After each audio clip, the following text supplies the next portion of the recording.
புல் moon sale காலை 9 மணியிலிருந்து இரவு 12 மணி வரை ஆகஸ்ட் 27 ஒரு நாள் மட்டும். ஊழலை அறவே களைந்து எறிய வேண்டும். அதுதான் புற்றுநோய் அரசியலுக்கு. அதை அகற்ற வேண்டும் என்று முடிவெடுத்துக் கொண்டு இன்றைய முதலமைச்சர் என் அருமை சகோதரர் மாண்புமிகு ஜோசப் விஜய் அதில் முயற்சிக்கிறார். லட்சங்கள் கோடிகள் கைமாறிய அதிகாரிகள் இருக்கிறார்கள், நேர்மையான அதிகாரிகள் இருக்கிறார்கள்.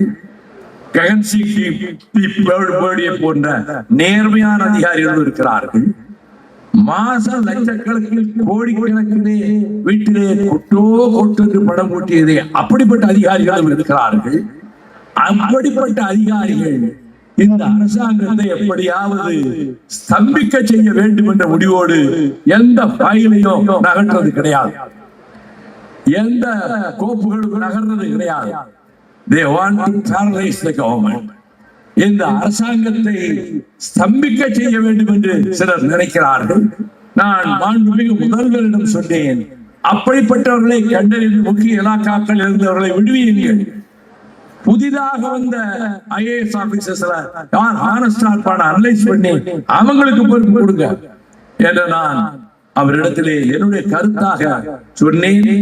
இந்த பகுதி அரசியல் விழிப்புணர்வு பெற்ற பகுதி கோவில்பட்டி. ஒரு காலத்தில் கம்யூனிஸ்டுடைய கோட்டை, திராவிட இயக்கத்தை வளர்த்த கோட்டை. இந்த நிகழ்ச்சிக்கு வந்திருக்கக்கூடிய சகோதரர்கள், நான் வள்ளுவர் கோட்டத்தை உங்களை எதிர்பார்க்கிறேன் என்பதையும் சொல்லி, மணமக்கள் மற்றவர்களுக்கு எடுத்துக்காட்டான தம்பதிகளாக வாழ வேண்டும் என்று கூறி என்னுடைய வாழ்த்துறையை முடிக்கும் போது, சாப்பாடு ஒன்றும் காலியாகல, விசாரிச்சுட்டேன். நிறைய பேர் சாப்பிடுறதுக்கு இருக்கு, பொறுமையா போய் நல்லா சாப்பிடுங்க. அருமையான விருந்து ஏற்பாடு பண்ணியிருக்காங்க. நம்ம பழையபடி மீண்டும் ஒரு முறை I extend my hearty welcome. Full moon sale காலை 9 மணியிலிருந்து இரவு 12 மணி வரை ஆகஸ்ட் 27 ஒரு நாள் மட்டும். பிளே ஸ்டோர் மற்றும் ஆப் ஸ்டோரில் இருந்து பாலிமர் செயலியை QR கோடு மூலம் பதிவிறக்கம் செய்யுங்கள். செய்திகளை உடனுக்குடன் பெறுங்கள்.